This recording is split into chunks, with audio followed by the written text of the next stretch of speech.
Sussurros no Vale da Morte. The sun went down like a wound, closing, painting the sky a dark red that bled into black. He lay face down in the dust, breath shallow, ribs aching with each inhale, the metallic taste of blood on his tongue. The battlefield had fallen quiet, in that eerie way a place does, after chaos ends. No shouting, no thunder of boots, just the low groan of a dying wind threading through broken spears and twisted metal. He could smell smoke and iron and the dry, bitter scent of fear leaving his body, as if it were finally tired of clinging to him. For a long while he did not move. He listened to the emptiness. He tried to decide whether silence meant safety, or whether it meant the enemy had simply learned to walk without sound. He thought of home, of the doorway where his mother used to stand, arms crossed, smiling as if every return was a small resurrection, of his father, who spoke little and worked much and kept a Bible with a broken spine beside his bed, of the Psalms learned by candlelight, words that had once lived only in his mouth and now knocked at the locked doors of his heart. He felt the ground cool beneath his cheek, and a loneliness unlike anything he had ever known poured over him, heavy and patient. He was one breath away from the edge. He knew it. And strangely, that knowledge calmed him. He turned over, the sky spinning. Stars had woken in the East Solemn sentinels, cold and bright. Somewhere, far off, a horse snorted and went quiet. He pressed a hand to his side and found the wet, sticky truth there. He would not make it till morning without help. And there was no help. Not here. Not now. He closed his eyes and heard the old voice of his father again. Son, when you can't see the road, pray the road into being. It had sounded poetic at the table. Here, it sounded like a dare. He let the dare win. With a breath that felt too expensive for his lungs, he whispered, "The Lord is my shepherd. I shall not want." The words trembled out of him like a wounded bird. He swallowed, tasted dust, and kept going. He makes me lie down in green pastures. He leads me beside still waters. He restores my soul. The verses came irregularly, like steps taken on a broken staircase. Even though I walk through the valley of the shadow of death, I will fear no evil, for you are with me, your rod and your staff.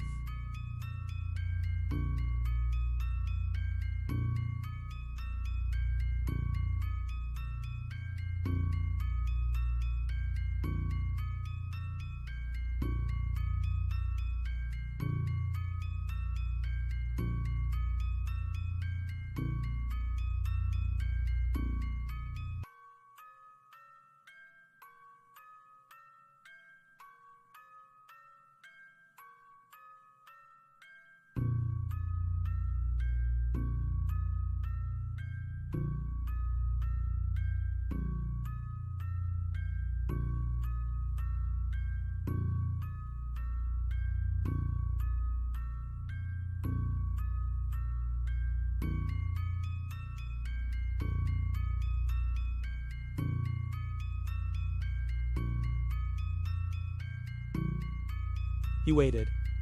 Nothing changed at least, not at first. The night remained the night. Pain continued to preach its honest sermon in his side. But there was a shift, subtle as the moment before dawn, when the horizon does not yet glow. But the darkness loosens its fist. The wind lifted, gentle, cool. The air, which had tasted like a closed room, opened like a door. He felt watched, but not by an enemy, by a presence that did not need torches or trumpets to make itself known. He opened his eyes and saw him know, it standing a short distance away, right at the place where the earth dropped into a shallow ravine. A figure, more brightness than shape, as if the stars had woven themselves into a man-sized garment. No armor, no weapon he could name, and yet the old fear that lived behind his ribs broke and ran like a river that had just been freed from a dam. The figure said nothing. It did not have to. The silence around them changed, as if the field itself were holding its breath out of reverence. He tried to rise and failed. The figure moved then swift but unhurried and knelt beside him. A hand-warm, impossibly warm touched his shoulder. Fire did not flow from that touch. piece did. Not the thin kind the world sells for a price, but the adult kind that has seen storms and learned not to bow to them. He realized he was crying only when he tasted the salt.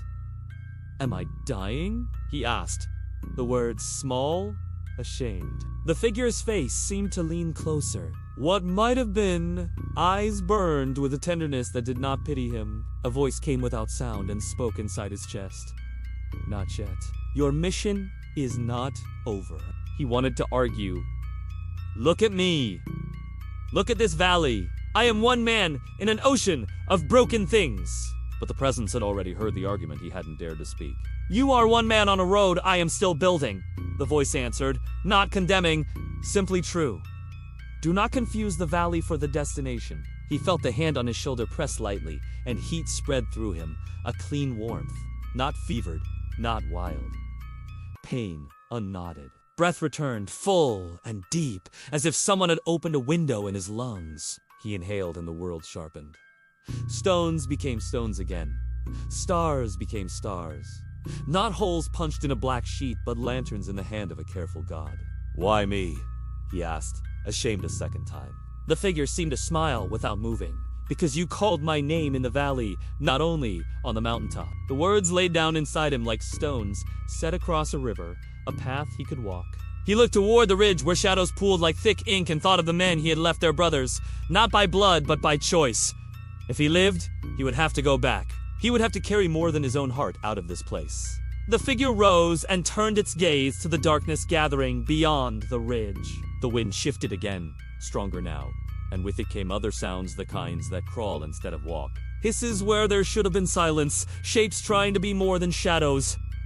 He knew that kind of darkness. He had felt it in barracks at 3 a.m. In hospital corridors that smelled of bleach and despair. In letters that arrived with too few words to hold the weight they carried. He knew it, and he watched it hesitate, kept at a distance, not by barbed wire, not by stone walls, but by the invisible authority that stood beside him. The figure stepped forward, and the darkness recoiled like smoke met by a steady wind. Something like a sword burned into existence in the figure's hand, like caught in a line, sharp as a promise. One sweep, and the valley answered with a low, relieved sigh he felt in the soles of his feet. The shapes scattered, lost their borrowed form, broke back into shadow, as if the night itself had thinned. Still no words, still no music, just that unbearable kindness and the sense that the ground had been He found himself on his knees, without remembering the decision to kneel. Thank you, he said, and the words felt too small, like a child offering a seashell to repay the sea. The figure turned to him again, and for the first time he noticed the quiet marks on its hand scars that did not seem like injuries, but like doors. Rise, the voice said. Walk.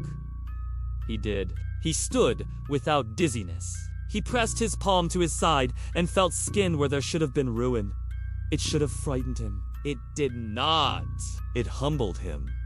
He started toward the ridge, slow at first, then with a soldier's economy. Every few steps he looked back, unwilling to lose sight of the presence that had found him. But the figure did not follow closely.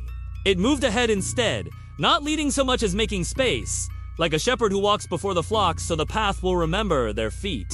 He realized then that guidance didn't always look like a hand pulling. Sometimes it looked like an open way where there had been none. When he reached the ridge, dawn had begun its patient labor, no color yet. Just the suggestion that black was deciding to be blue. He found the place where he had last seen his brothers and called out, no answer. He pressed on, stepping over spent cartridges and dropped packs, whispering another psalm under his breath. Not as a spell, but as a way of keeping his heart from stepping off the narrow ledge of courage. He turned a corner of rock, and there they were, 3 of them, huddled under an overhang, eyes too wide for brave men, faces lit with the trembling joy of people who have decided to live. When they saw him, they froze. Then the youngest of them, barely more than a boy, laughed once, a sound that cracked and healed at the same time. We thought you couldn't. He didn't finish. He didn't have to. The man reached them, placed a hand on each shoulder, and felt, again, the peace pass through him, as if it were traveling from a source he could not own. We're going home, he said simply. But the road isn't back there! He pointed toward the rising light. It's through this valley! They moved together, careful and quick, choosing silence where words would only shine like lanterns for the wrong eyes. More than once they heard movement where no man should have been walking. Each time, the man did not draw the knife at his belt. He prayed instead short prayers that fit in a single breath. Be with us. Be our shield. Be our way. Each time, the air answered with a softness that made the hair on their arms lie down. Each time, the fear passed like a cloud that had lost its wind. By the time the first true gold touched the far hills, they had reached the edge of the field. Behind them, the valley stretched no less a valley for the light, but no longer a mouth. They stopped at the rise where road met road, where choices became maps. The boy was the first to speak. What happened to you? He asked, not rudely, not even curious in the ordinary sense, but like a pilgrim asking another pilgrim how the water tasted at the well they had both dreamed of. The man looked back once to the place where he had lain in the dust, counting his final breaths, and then forward to the long miles, waiting like open hands. He chose the simplest answer because truth has a way of preferring the simple. I met the shepherd, he said. In the valley, they walked. Villages came into view, then fields, then the more ordinary music of life, doors, voices. People would ask later how they survived, and he would tell them about strategy and timing and luck to satisfy the questions that prefer those kinds of food. But when a widow asked him whether God listens when the valley gets too loud, he told her the real story. He told her about the touch that put peace in his bones. About the light that made the dark remember who commanded it? About the voice that did not need sound to be heard? He did not embellish. He did not argue. He told it plain. And the truth did what truth does when it is not forced to carry more than its own weight. It convinced on its own. That night, alone at last, he washed the dust from his hands and opened a Bible with a spine as broken as his father's had been. He read the psalm again, slow enough to hear it, not as a child repeats a lesson, but as a man repeats a vow. When he came to the line about the table set in the presence of enemies, he smiled a tired, grateful smile. He understood now that the table was not a distant promise. It was a present reality. He had eaten peace in a place where only fear should have been served. He had drunk courage from a cup that should have been empty. And goodness and mercy, those two faithful shadows, had followed him through a valley that had sworn to swallow him. He lay down, not on green pastures, but on a borrowed cot, and closed his eyes. The room held the faint scent of oil and bread. Outside, somewhere, a dog barked once and slept again. He did not dream of battle. He dreamed of a road that kept being built one step ahead of his feet. He dreamed of a shepherd who did not shout from far mountains, but walked the low places, unafraid of briars, unhurried by threats, unlost in fog. And before sleep pulled him under, he remembered the first whisper he had dared in the dust and the answer that had come without thunder. He breathed a simple prayer, the kind that fits even in a mouth made clumsy by weariness. Stay. He did not need to hear the reply to know it had been given. Morning found him alive, and not by accident. He rose with a clear knowledge that valleys would come again different names, different shapes, same shadows, but that the presence that had found him once would not need a map to find him again. He strapped on his boots, not to chase war, but to walk whatever road the shepherd marked. And as he stepped out into the new day, the quiet truth settled over him like a cloak. The valley is real, but so is the one who walks beside you. And because of that, you can keep walking one step, one prayer, one breath at a time, until even the shadow must bow to the light.